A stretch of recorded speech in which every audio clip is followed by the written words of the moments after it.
Welcome to Loan Officer Success Live, sponsored by Premier Lending, the show where the mortgage industry's top players pull back the curtain. Your host, Devin Dubuc, sits down with industry leaders, top producers, and game-changing mortgage tech innovators, all sharing their unfiltered strategies, bold ideas, and proven secrets for success. Get ready to take notes, think bigger, and play to win, because this is Loan Officer Success Live. Let's go, man. We've got talk about thinking bigger. Shawn Kaplan in the house. What's going on, my man? What's up, Devin? How are you doing? Man, I'm doing phenomenal. I feel like I got shot out of a cannon just getting a chance to sit here and talk with Master on with one of the best in the industry, man. So, oh my God, I need to hang out with you more, man. You make me feel good. I love it, man. I love it. Well, hey, thanks so much for joining on today. You know, I got a chance to see you speak just a couple weeks back. It wasn't the first time, right? You came on our morning show, MLO Live last year. And then I see you in the Forward Mastermind with Neil Dinger all the time, man. But dude, you're all over the place. It's like, man, like, is this guy hiding in the bushes? Because every time I jump on social, here's something awesome coming from Shawn. And man, I had to get you over here to the show and just share the secrets with our audience. Well, thanks for saying that, man. Perception is not always reality, but that's the beauty about social media, that, you know, the light bulb just went off, you know, when back in 2009 when Facebook came out, you know. Yeah. But it was like I in 2009, after delivering donuts to realtor offices for 10 years, I realized, I was like, wait a minute, I can go on this website and I could just add a realtor as a friend. And that's when I really started my journey of like leverage and being able to use it to be and see millions or thousands instead of just a dozen in a week. Well, that's the aha moment, right? You know, and you talk about 2009, like I remember that wasn't a great year in mortgage. That was right where things were getting a little bit sticky, right? Yeah. Guidelines were a mess. Lenders didn't know how to lend because underwriters were afraid of what they could put their name on, right? Yeah. And there was a lot of uncertainty in the industry, and you're going, hey, look, maybe there's this new way that we can get in front of more people, right? Yeah. Got to use our resources. Use the resources. So I just want to start here, right? Did you set out to build $1 billion mortgage brand, or did it just evolve over time? You know, man, that's a really good question. I would have never said I wanted to be $1 billion mortgage brand. I never would have been like, I want people to ask me to be on, you know, videos. And I that didn't happen until like 4, 5, 6 years ago that I started realizing this is just where I arrived. It really just came out of a necessity and scarcity. You know, when you grow up really, really poor, you learn like how to be resourceful. Yeah. And when I met a mortgage guy in 2001, you know, by the grace of God, it was like, if that would have never happened, but waiting tables at a restaurant because I had 3 jobs. My mom didn't have any money. Nobody had any money. I had $146,000 in credit card debt. But when I saw these other mortgage guys, and not to be rude, but I was like, man, I'm way smarter than these guys. Like I'm a way harder worker.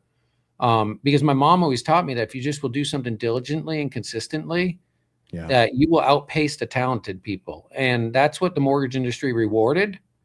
And so as I started going along, I mean, I was struggling for 5, 6, 7 years in the beginning. And then 2008 hit and I got knocked on my butt again. But I had good people around me. And that was when I first met my first real mortgage mentor. Okay. And I saw the money that he had. I saw the career he had. I saw the investments he made. But most of us saw the people's lives he impacted. And that's where I think I started saying, not $1 billion. I was just like, I know I can be $100 million guy. Amen. And I started believing that. And I think 2 years later, I had my first $100 million year. That's amazing. Can we give a shout out to the mentor? Is that? Yeah. Brendan Donaldson. Donaldson. We were with Access National Mortgage back then. I think he's with Guild now. Okay. And he's here in Nashville and went to Emory University, was way smarter than me, but just an amazing sales guy and straight talker. You know, I don't know about everybody else, but for me, I have to have somebody that cuts through all the bullshit and just says straight up, hey, you did this wrong, or you need to do this better. I don't want to have to sort it out. Just tell me and I'll go do it. And he was that type of guy in my life. What's important, we learn more from the mistakes than we do from the wins. And if we really take the time to listen to what we're hearing, We can Yeah. adapt, get better, improve ourselves, and then help more people the right way. Absolutely. I was just telling someone on Saturday, I said, hey, there's nothing wrong with you. Like, you're not weird. Like, you're not discarded. I was like, we all, every single person, all 8 billion of us have some issues that we need to work on. And the difference is those of us that will accept that and work on it versus the others who will not, or become a victim and go the other way.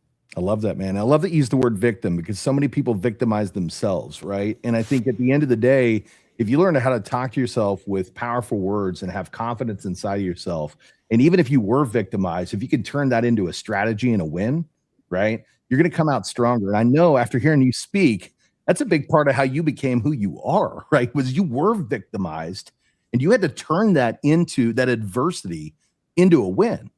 Yep. Thank God for my mom. She would never let me be a victim. There Amen. wasn't time to be a victim, you know, and I always saw she led by example. She always had 2, 3 jobs, you know, would make $1 go really far. And, you know, somebody told me years ago, they were like, life happens for you, not to you.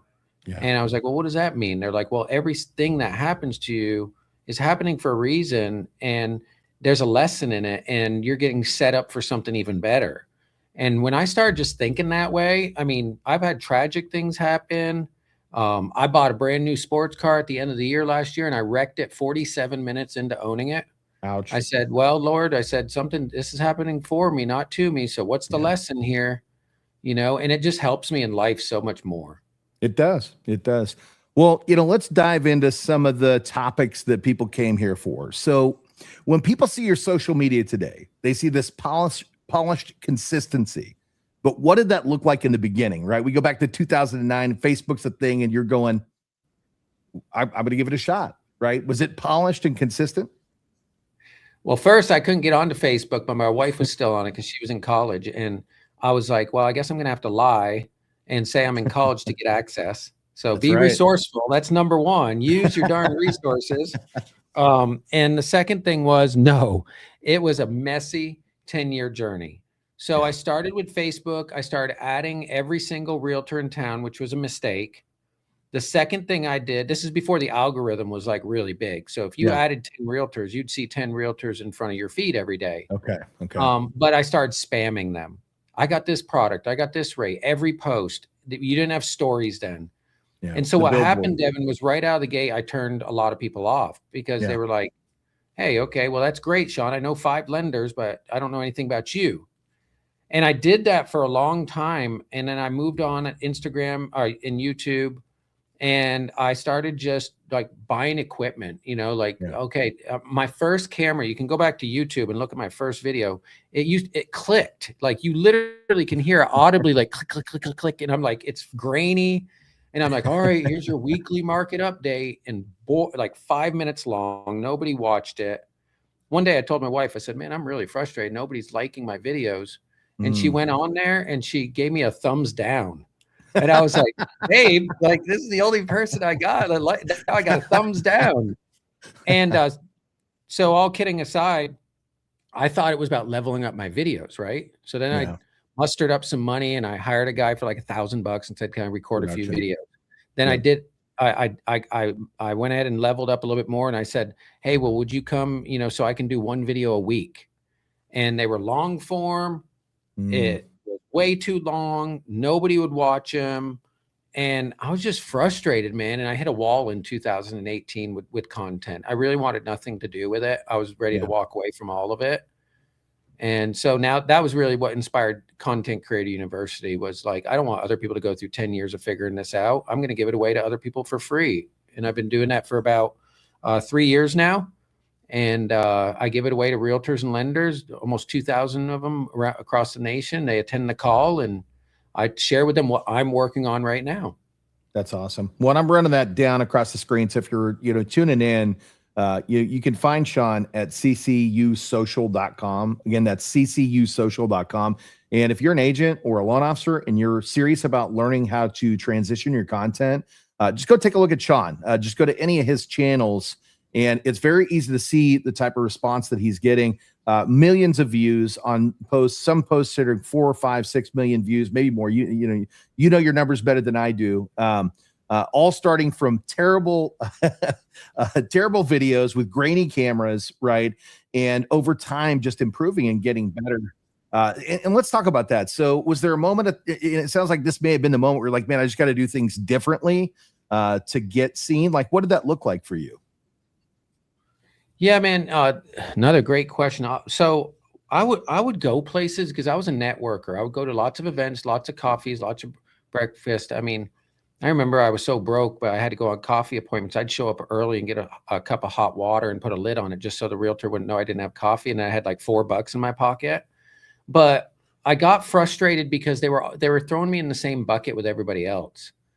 And then I started, like, I'd go to networking events and people, I literally would be almost like they'd walk away because they're like, oh, he's going to come over here and just sell to me and ask for a lead. And I was that guy. And I was so fanatical about it. Right.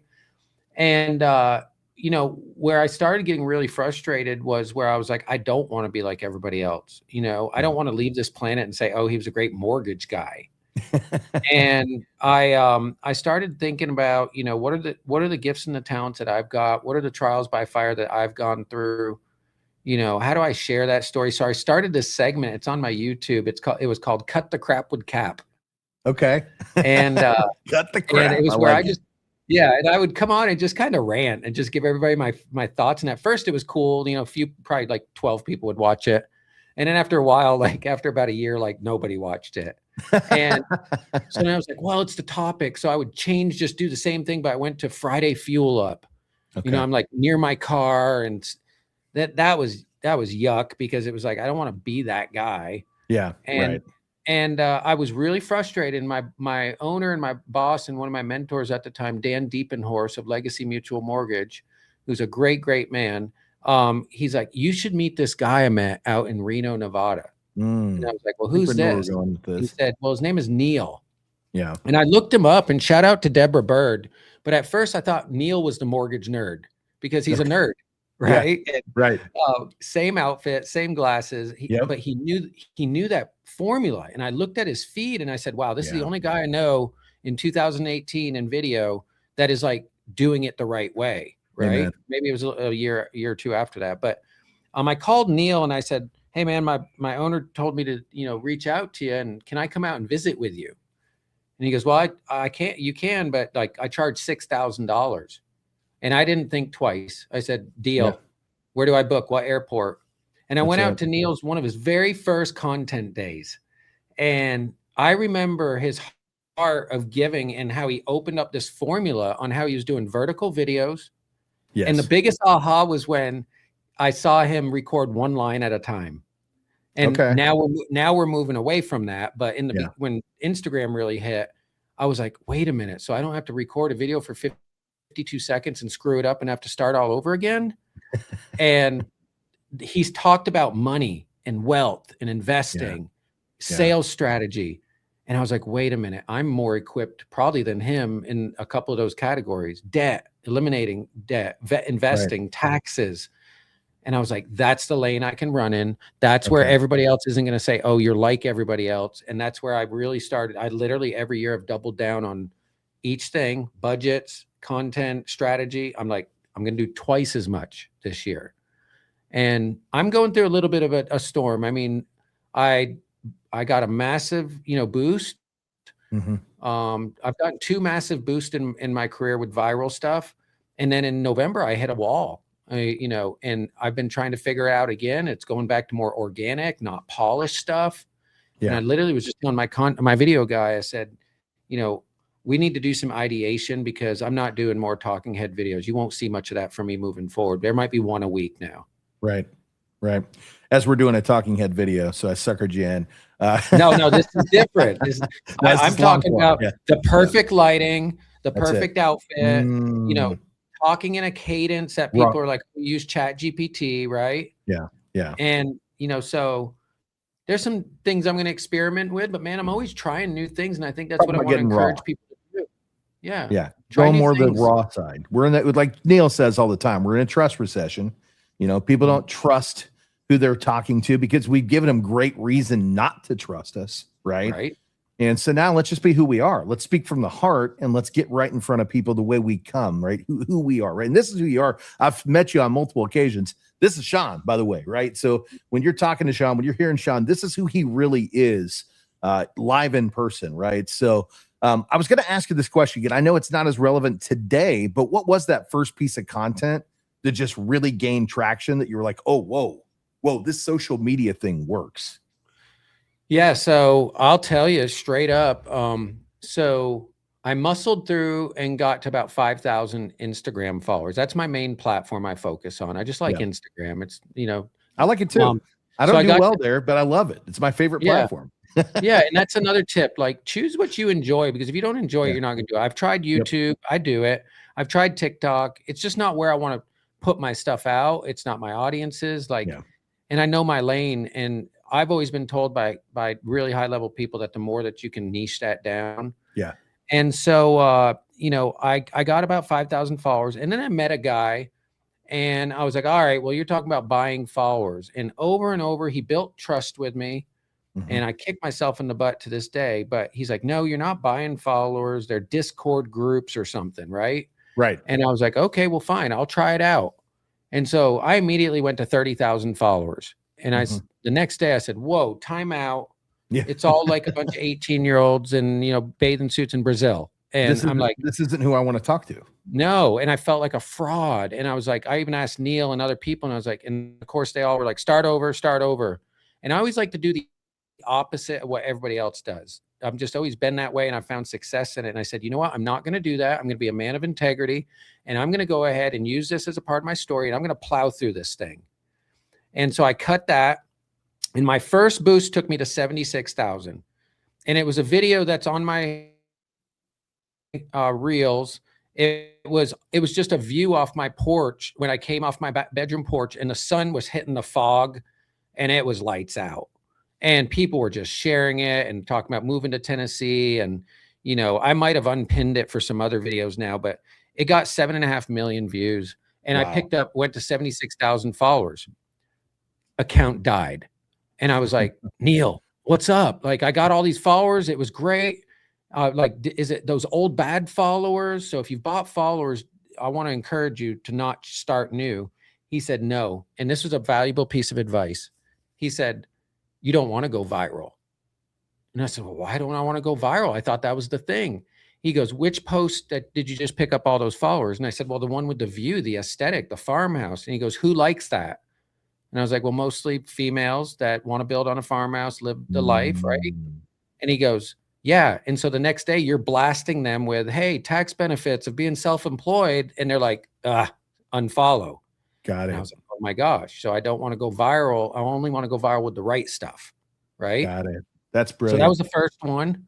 And that's where I, really continued to learn. I was stuck at 76,000, 80,000. I didn't break 100,000 until probably like 2 years ago. So it was a 12 to 13 year journey. Wow. Well, you just covered it, but it's funny because I'm looking at my set list of questions and you're like answering them right before I even ask them, which is we're right in sync, man.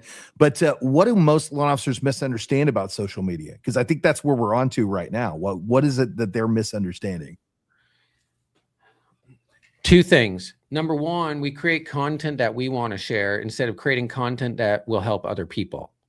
So I look at my feed and I say, what am I paying attention to? What is getting me excited? What gets me to click the button? But I still do it.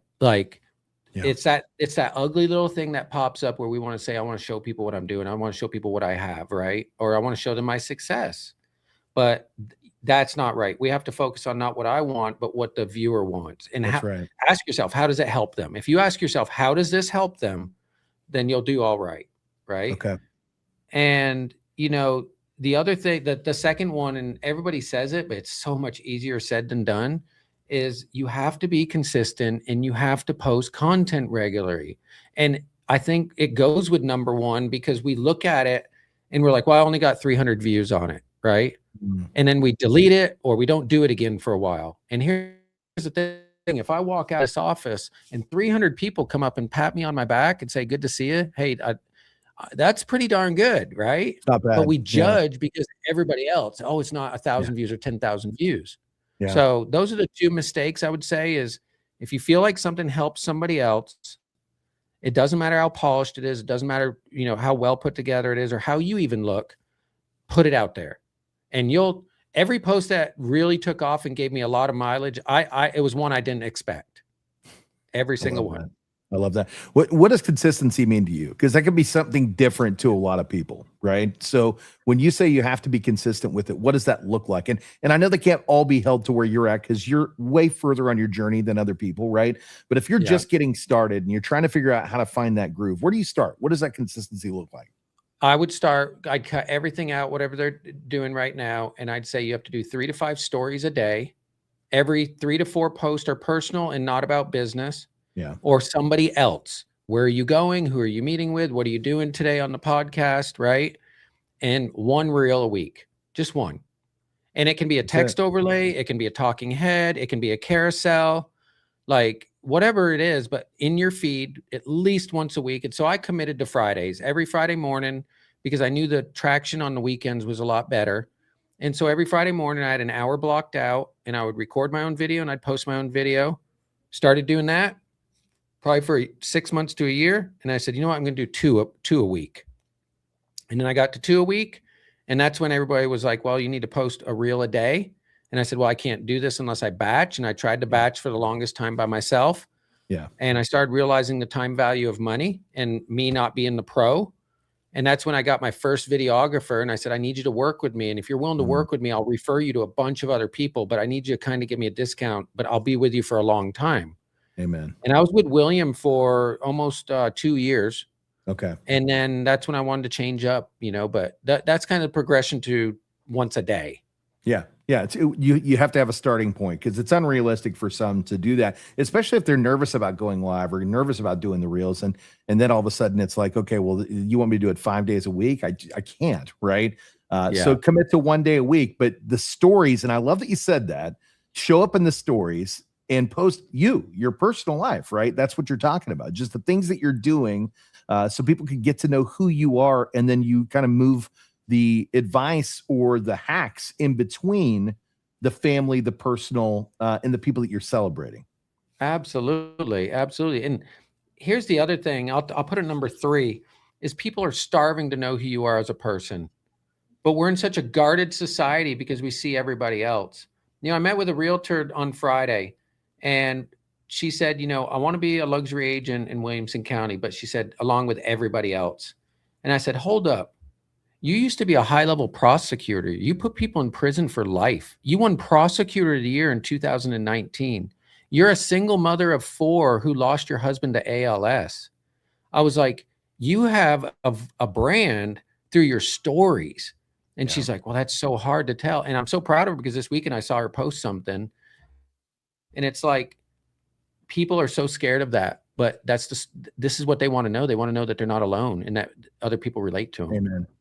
It's funny you say that because I've been having a hard time. You and I talked about it in the green room before we popped on with our mediation situation, right? And I did exactly the opposite of what I coach all of my peers to do, which is to be vulnerable and tell those stories. And so I finally took the time to do a carousel, right? And put something in my story the other day. And the amount of responses was alarming, right? Just the amount of people that actually care. And that's what they care about. They care more about that because like you said, now you're relatable and you become somebody that they go, man, I'm struggling too, Devin. And man, you know what? Thank you for being vulnerable and honest about what you're going through because now it makes me feel more like I'm not alone, right? Right. So now you and the rest of your viewers and listeners take that and figure out how to do a reel out of it, how to do a carousel out of it. That's something I did about 4 or 5 years ago. Somebody told me, go back and pull your top 10 posts, redo them or recreate them. I'm getting ready to do it. I'll share so I'm going to start doing something where I'm doing something on my farm for 1 to 2 minutes, be real. And I'm going to take all my top 25 videos and I'm going to have the text come on the screen. I'm going to voice record it. So I'm going to be doing things and I think that'll increase watch time, but history. So if something like that really, really takes off, go out there and make sure that you write it down, put it in your notepad and do more of it. That's right. Well, Neil says this all the time. Success leaves clues. Right. Yep. Go back and look Absolutely. at the clues, look at the posts, look at the history of the things that did well and perform well for you, and then just Yep. go out and recreate that. And don't get lost in the sauce, he says. Like we have these elaborate, my videos, yes, I've started writing them more in detail, like financial tips. Again, that's going away. But some less is better sometimes. Like, Yeah. And audience reactions and engagement is good. You have got, if you're going to grow your social media, not only should you get thick skin, you have to learn how to embrace the haters and learn how to poke them. One of my favorite things to do is when somebody's a side mouth remark or a snide remark is I'll always go back and I'll say, I'm not sure what you mean by that. I'm not sure what you mean by that. It forces them to reply. Or if somebody's being really hateful, I'll be like LOL with a smiley laughing face, right? Yeah. Because that helps your algorithm, unfortunately. Yeah. Well, what you're talking about is engaging with the comments, good or bad. And as you're mentioning, when you're engaging with some of the ones that are a little more harsh, it encourages them the antagonist, right, to continue down the rabbit hole, which boosts the algorithm because it shows that there's activity on the actual the post, the reel, the carousel, whatever it is. And if you guys don't know what carousels are, Shawn, you want to explain that? Because you do them very well. What's a carousel? So a carousel is where you can show 10 to 20 pictures. And what the formula has been rewarding is the fact that if you can put, pictures up and on each slide be telling a story or teaching a lesson, especially if it helps people, people like to watch it. They like to swipe, they get to see a picture and they're learning something. So your watchability is going way, way up. And carousels are really, really popular right now. But again, they are, our industry especially has this thing about where we see a trend about 3 months to 4 months after it hits. So don't be going on there and seeing some realtor that's been doing carousel and do the same thing, because you probably won't get the results because it's kind of tailing off a little bit. Carousels do not need to be perfect photos. They really want, like I've been using a lot of childhood photos and stuff because people want to see that raw and that organic. So even if talking about money, I could say, hey, here's how I bought my first 5 properties using a home equity line of credit, leveraging everything, I've seen those videos or those carousels. I've actually recreated some of those with just pictures of my kids, right? Just pictures of my kids. And those actually do really well.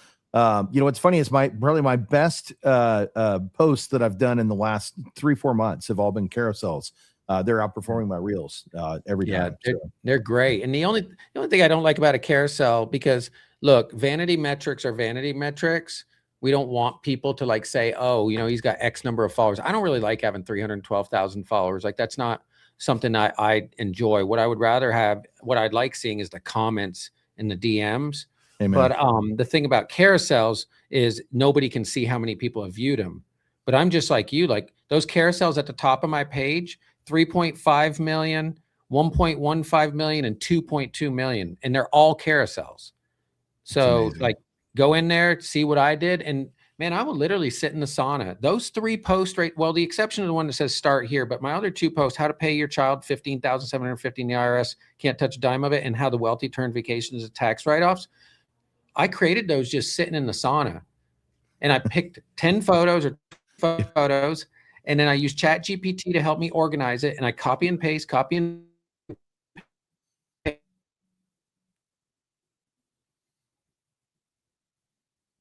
I also like those posts because they're giving these tips to people and telling them without even charging them. And the amount of people that want to tell you you're wrong is it's mind-boggling, right? So be prepared for that. People are gonna, I've had people call me a scam artist. You're writing off your vacations to the IRS. I've had people say they're going to report me. It's like, whatever, dude. Like I know my intention, I know my heart, and it's to help you.